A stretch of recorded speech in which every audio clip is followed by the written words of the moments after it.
Hey everybody, it's Jim Carroll. I'm here in San Francisco and I am with Stephan from Adtran, a good friend from a long time ago, and we are just leaving our OFC 50. It's the year 2050 and we are in a self-driving, self-flying Waymo. Actually, it's not 2050, we're still back in 2025. But it's 50 years of OFC and quite an incredible experience here to be in this Waymo. So thank you, Jim, for having me. Yeah, I mean, check it out. No driver here. So it is the full experience. Where, yeah, technology just continues to advance faster and faster. And so let's talk about OFC. How is it going for Adtran? Quite a good show for us, to be honest. So we have a lot going on at this event, launched several products, most prominently our new OLS system. So that's an open line system specifically geared for an IP over WDM architecture. Mm-hmm. The innovation really is in the density, the integration, and the automation, ease of use. We call it IP OLS because it's really made for an IP over WDM architecture. And it's designed such that anybody without any optical expertise can actually install, operate, and maintain that. That's kind of in keeping with the theme of our autonomous Waymo here. Very much so. Simplification and automation. But this is the latest iteration of a platform that you guys had for quite some time now. Exactly. So it is part of the FSP 3000 family. I guess it has a long history of data center interconnect applications. We've designed a couple of generations of OLSs already. And this is to really take care or support the trend towards AI data center connectivity. Again, simplicity, very often it's just point-to-point links. It supports nicely the MOFIN concept of a managed optical fiber network. And yeah, simplicity and integration. Yeah, so tell us about the customers. Who is this product designed for? So predominantly it is for wholesale operators. So we believe that a lot of the AI capacity that needs to be deployed will be deployed by the wholesalers. So telcos that have a strong wholesale offering. And we had actually co-designed this with one of the big wholesalers in the US, saying this is exactly what they need to have the speed of deployment, simplicity, to support any of their hyperscale customers or other data center customers with the connectivity and capacity that they need. Yeah, so you talked about density, increasing the density, and so what is the latest density then? This thing really only consumes one rack unit. Fits also into an ETSI format. It supports 8 wavelengths that can carry 100 ZR, 400 ZR. We're showcasing it with 800 ZR at the booth, but it's also designed to support 1.6 terabit in any of those ports. Yeah, the 1.6, we'll talk about that in a moment, but from the customer perspective, is that the driving force for moving to this next generation? They need to move to 400 to 800, or is it really the case that they're looking for that automation and simplicity? So the automation and simplicity is clearly the thing that needs to go into the OLS, because transceiver technology is, well, these are pluggable transceivers, so by default it's plug and play. But the optical line system between the endpoints still has to deal with some of the analog and optical engineering elements. So for us as an optical system vendor, we try to take any of the complexity of the line engineering out and away from our customers so that it becomes plug. It's like a fiber multiplier really for the latest generation of ZR plugs. Right, and to enable that type of automation, are you upgrading the silicon that's used to process these things? It's actually in the line system, there's no silicon technology. It's just filter application. We integrate an OTDR with it so that you have always real-time information about the health of your fiber plant and the actual glass, but fully open and transparent to any generation of ZR optics. Okay, so the OTDR is also quite interesting because that is an area that Adtran has worked hard on. Very much so. So there's a whole generation of, we call it infrastructure monitoring solutions. The product name is the ALM, the active line monitoring product. And unlike test equipment vendors that have sophisticated OTDR solutions, of course, this is really something that stays in the network, is running out of band and continuously monitoring the health of the fiber plant. If there's any issues like a fiber break, an intrusion event, or any other thing that would corrupt the integrity of your fiber plant, you would be immediately notified, and not only notified there is an issue, but you would immediately know exactly where it is. So it eliminates unnecessary truck rolls, it eliminates finger pointing, and just gives you an additional, I would say, a reduction of mean time to repair if and when there's a catastrophic issue. So walk us through a little bit of the technology that's going on. It's fiber sensing, so you're on both ends, right? And yes, actually, in that application, we actually monitor it from both ends, but there's also application where we're deploying a single-ended solution. So when we go further down into the access part of the network, so away from the IP OLS that we just discussed, but we also actually released this product to be deployed in PON, passive optical networks. As you know, Adtran has a long history of passive optical networks. We have a lot of XGS PON deployments. We're now showcasing our newest generation of 50 gig PON. We won an innovation award for that last week, and the line monitoring in PON is actually quite challenging because you need to see beyond these passive splitters, and that's not that easy. So, and we have some intellectual property and patents in that space that we can see beyond splitters also in a point-to-multipoint fiber plant. yeah, that's interesting. So tell us more about this 50 gig PON. So I mean, like anywhere else in the network, there's always a next generation product that gives you higher data rates. So I think XGS PON, the 10 gig symmetrical, is currently the workhorse in the network. We've had a really good run with our disaggregated architecture. So there's some concepts that we learned from the hyperscalers in terms of leaf and spine architecture to scale that. And at this point now, we're getting ready to introduce the next generation, the 50 gig PON. It's not that the residential broadband market needs a 50 gig PON solution. Of course, there are operators that say, I always want the highest speed and the biggest data rate in the market, but 50 gig PON will probably see the early adoption to also deliver enterprise services. So if you want 10 gig symmetrical with 50 gig PON, you can do that. You can reserve that 10 gig uncontended for an enterprise application and share the remaining 40 gig across maybe a wider range of residential users. I see. Does it change the split ratio when you move to 50 gig? You can still take anything from 1:4 to 1:128. It does not change that. And how about the reach? Reach is also equivalent to what we were able to do with XGS PON, roughly. I mean, there's probably the whatever quality your fiber has and the split and maybe you have a couple of bad splices. But in general, so very similar in terms of network design, and most importantly, it can coexist with XGS PON and GPON. So I guess the ITU specs are such in terms of the wavelengths plan that all three generations of PON can coexist on the same fiber plant, which is really important because in the access you don't really want to touch the installed base more often than necessary. Right. And so in terms of the market adoption for this cutting edge PON, all of your customers are interested? Some of them, which ones would be most likely to be? I would say we get 2 or 3 lead customers, and it has mainly to do with wanting to be first in the market. Again, there's nobody on the residential side that would need XGS. Well, 50 gig PON today, XGS PON delivers everything that is needed there.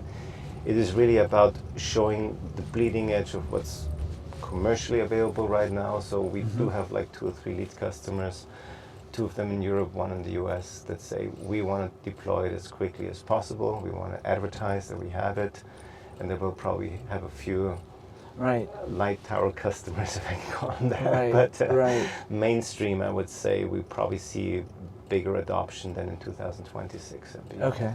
All right, great. And remind us, Adtran has, as you were saying, an installed base in Europe as well as in North America. But tell us a little bit more about that profile. So interesting enough, I guess in Europe, especially in the UK, we have a really high win rate with the altnets, the alternative service providers, but we're also selling to the incumbent there. So it's really both sides, the tier one incumbent as well as the altnets. Same in continental Europe. We do have a really good traction with XGS-PON. In Europe, we have a special effect, if I can call it that way, and that's the Huawei situation. Big installed base. Most of the installed base is GPON, so as we upgrade to XGS-PON and beyond, I think there is good opportunity for us there. In the US, it's a lot of the regional service providers, the tier 2 and the tier 3s that are deploying our technology. Some of them, the latest generation disaggregated OLTs, some of them still the chassis-based ones. So I guess that's the profile. Yeah, and as far as the outlook or the prospect, I mean, none of us are fortune tellers, so it's always difficult to know. But from the types of projects that you hear that are under discussion now, what does the outlook look like? I think in the access market we have a couple of good years ahead of us. I mean, independent of any decision around stimulus and the BEAD discussion that's going on. Yes, if some of that money goes to Starlink and the low Earth orbit satellite systems, I don't think it's going to change much on the fiber adoption. It may hit a little bit the fixed wireless access market, but not so much the whole fiber first broader broadband development. Europe also has stimulus programs. I think they're clearly the fiber first model will continue. Some of the bigger economies like Germany or Italy actually have not done a great job in rolling fiber to the home, but I guess some of the operators there just leverage the latest generation DSL technology for did fiber to the curb with that. So I think in terms of progress on digitizing our societies, there will be a couple of good years with fiber to the home deployments, XGS-PON and 50 gig ultimately. Is there something that from the technology side or the platform side that would make the biggest difference? Here we are, it's not an eclipse that we're experiencing, but we're going through the tunnel on our way up to Nob Hill, so we'll be out of the tunnel here in just a moment. Back in the light. Back in the light, which is quite fitting for our conversation here. But is there something from the technology perspective that brings down the cost for these operators to move them forward, or is it still the same issues of the big obstacle is the construction and the disruption of the cities?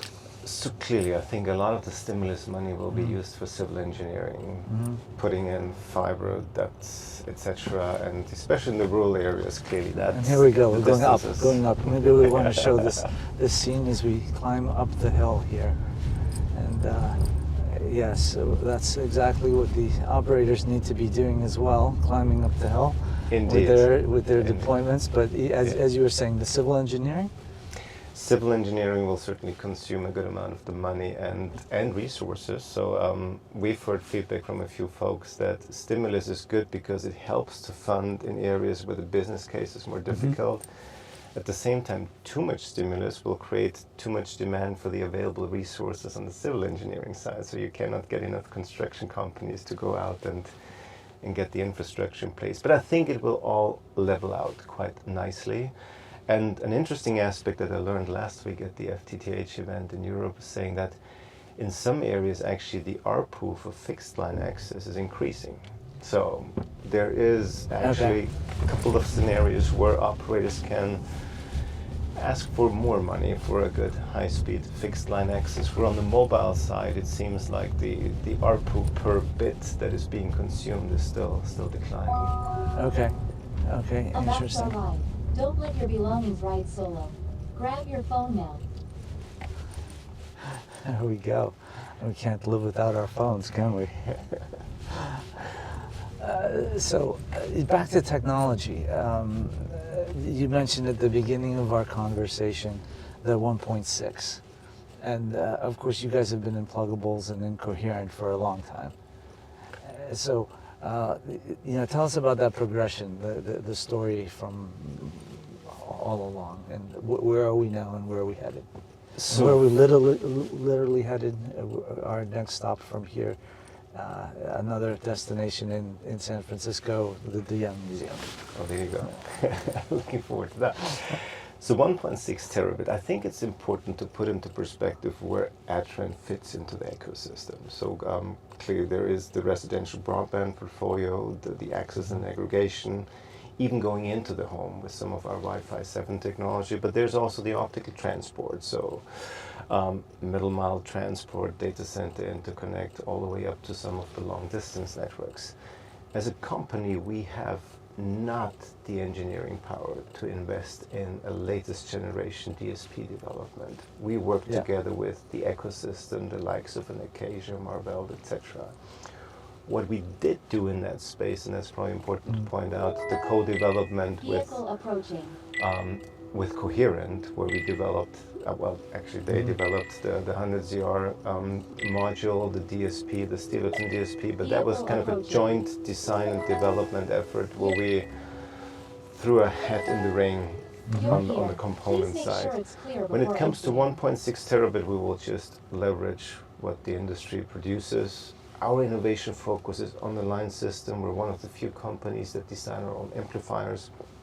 Therefore, most of our differentiation comes from the line system, rather than the high-speed front end. I see. And as far as this compression of technology cycles, I'm sure we're all feeling it, right? It wasn't that long ago. It's 400 is remarkable, and now there's 800 ZR demos all over OFC, and there's 1.6 terabit products announced, and there's people even pushing beyond that to the 3.2. I can only congratulate those guys that managed to innovate at that rate and still make money off it, because as you know, there's millions of dollars going into that next generation, and the higher signal rate does not, in the old days it was easy. You could say you increase the signal rate and you would definitely then lower the cost per gigabit mile. I was thinking back 50 years of OFC, the old WDM system, 16 wavelengths of 2.5 gig. Then you went to 32 wavelengths, you had a factor of 2. You went to 10 gig, you had a factor of 4. So it kept going on like that. But now we're operating at Shannon's limit. Right. So you go from 800 gig to 1.6 tera, you're consuming more spectrum. So the total amount of data that you're pushing through the fiber is no longer increasing, really. And with that, of course, comes the trade-off between capacity, distance, spectral efficiency. So I would say the return that you get for all that innovation is diminishing. So it's a bit of a tricky space, actually, at this point, to further optimize and get this cost per gigabit mile down further. Sure, and it seems like it might also be a question of who you're serving, right? Who the customer is. And so for the hyperscale operators, this is a critical issue, increasing the bandwidth. They need all they can get. But Adtran serves various markets, both as DCI market as well as the telecom. As the carrier space. Right, right. And so is the market now reacting to and serving the hyperscalers as the primary driver of all this innovation at the expense of the telecom? I would say the hyperscalers are driving the high-speed optics for sure. All the pluggables and the innovation there, and that's where the volume is. When you look at also some of the market growth, I would say a lot of the growth in the last year, or the growth that we saw in the last year, came from 400ZR in the hyperscale space. And so going forward, I think they will continue to push innovation on those high-speed front ends, but we cannot neglect the carrier market. I guess the 100ZR development that I mentioned earlier was something that's not anywhere on the hyperscale curve. So bringing the cost and power consumption down for 100 gigs so they can upgrade all these 10 gig links at a cost and power and density that is attractive, 100ZR will make a huge difference, but that's not a hyperscale story. That's purely a carrier and telco story. Exactly, and that should come back to the economics again. Right? how much you're paying per bit per distance. Exactly, yeah. Yeah. How about on the power saving side and the energy consumption side? Also. I mean, there's still some talk of picojoules per bit per kilometer, but how do you see this playing out? I think space and power will be a really important factor going forward. Everywhere pretty much. So that's not just again a hyperscale problem. Right. They are not limited by the optical capacity inter data center. They're trying to figure out how they can get the power consumption inside the data center to a manageable and out in the level. network as well, I imagine, right? And the Especially- telcos clearly also. I mean, the beauty of, again, coming back to the 100ZR is we are the first ones that deliver that with a 5-watt power envelope. That's huge. It's pretty much the client port spec of a QSFP28 that we can now take and actually apply a long reach 100ZR optic in that case. Right. So you could technically, with that architecture, eliminate a lot of the active equipment, the back-to-back optics, client optic to client optics, by going directly to coherent, use optical transport to consolidate some of the higher layer network elements in fewer locations, saving space and power, and doing fewer machines in fewer locations with that architecture. Do you see that in the market from any of your customers where they're putting more stringent requirements for their access networks, for instance? So they are space limited in many cases. They want often an outdoor hardened solution. That is important. And I mean, the site consolidation project has been a key topic in multiple tier ones.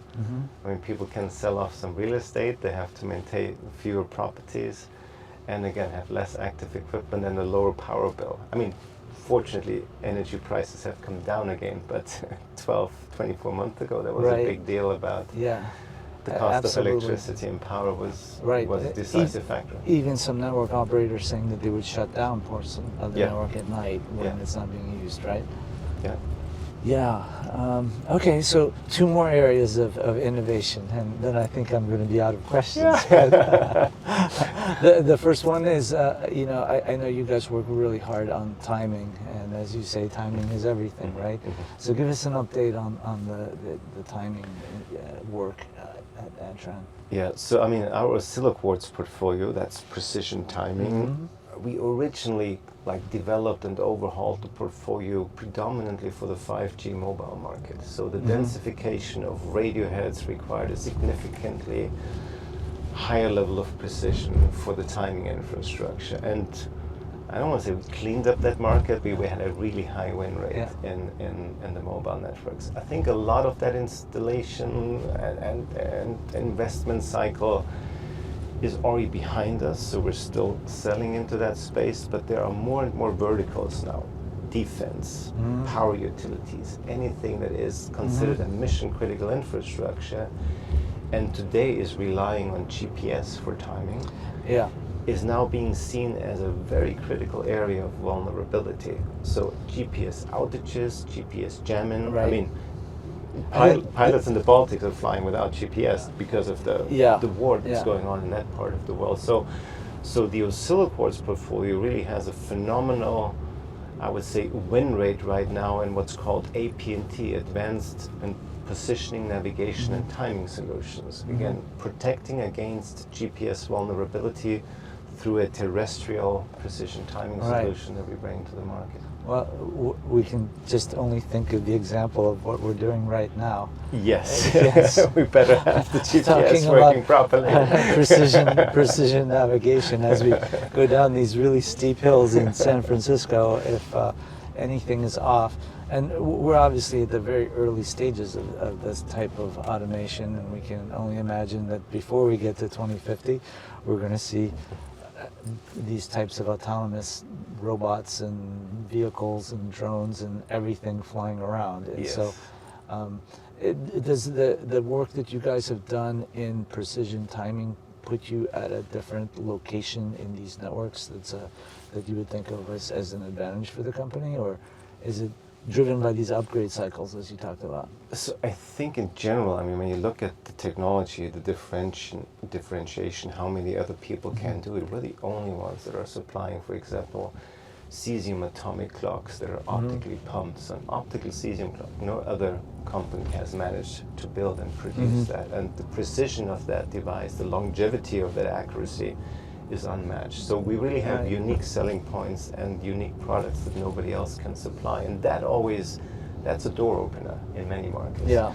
So especially as the world is paying more attention to the importance of precision timing, looking at who can provide alternatives to GPS, that for us is a unique selling point and something that gets us into verticals and accounts where we would have more difficulties with an optical or just a networking portfolio that other vendors may have in a similar fashion. Yeah, that's certainly a very interesting position, the precision timing and all the work that goes on there. So the last area, of course, is pushing the boundaries even further than this Waymo ride, and that's of course quantum. Yes. And that's another area that you guys have been pushing forward, and really hard to make out what goes next. I mean, we're putting together newsletter articles and websites and series now on quantum communications, that is, and there's many different aspects to it, all of which are mind-bending. They are. Right. Bring back some memories of my studies. I did actually do some quantum work way back in the 1990s. Okay. So you can say that you understand it. I'm not sure there's many people on this planet truly understanding it, but I mean, for us, quantum became interesting fairly early because coming back to what we said about optical transport, we have been in this DCI space for 30-some years, really. So some industry analysts call us the original DCI company, and that was for the Fortune 500s, the financial sector, also critical infrastructure, etc. So fairly early on, we did not only deliver the optical transport for some of those protocols like fiber channel, but we also offered an in-flight encryption technology for that. Yeah. So we're the only ones certified by the German Ministry for Information Security to carry 100 gig traffic for NATO classified data, etc. So we get a couple of unique selling points in that space. And I mean, what's going on right now is that there are malicious attempts to harvest data. They cannot decipher it yet, but if and when they have quantum compute power, the fear is that then the deciphering can start, and data that is still sensitive 2, 3, 5 years from now, we need to find ways to protect it now, even before there's a large amount of quantum computers available. And there's two ways of doing it. So one is a compute algorithmic approach, doing post-quantum secure algorithms to encrypt, and we already offer that commercially. And the other one is actually using quantum mechanics as part of the key distribution system. That's the QKD system. So our optical transport solution has an interface that we can connect third-party QKD engines into our optical transmission system. We've done it with 2 or 3 vendors out there. We have one commercial installation already where QKD is applied as an additional safety net to protect against any malicious attacks or deciphering attempts later on. Right. I believe you guys have announced and talked about publicly work with Toshiba and with BP? Toshiba, with ID Quantique. So we I don't want to say we're agnostic, but yes, as long as that QKD device or engine complies with the ETSI standard that has been defined for that, we can work with any QKD vendor out there. Okay, and so I guess the last part would be just putting on your thinking ahead, and what would it really take to take all the work that we've done in networking over these decades and bring it really to quantum. And here I'm thinking you're probably going to have to find breakthroughs that enable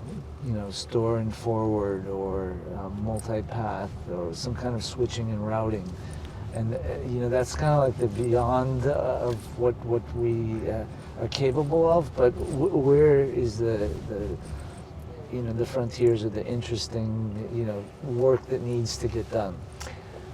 So to me, what I always found most fascinating in quantum physics is the whole thing of quantum entanglement, and that there's these, wherever they are in the universe, but they're somewhat entangled and something changes over here instantaneously. Because we all know when we do fiber optics, the speed of light is limited. There's an absolute value. It's slower in glass than it is in air.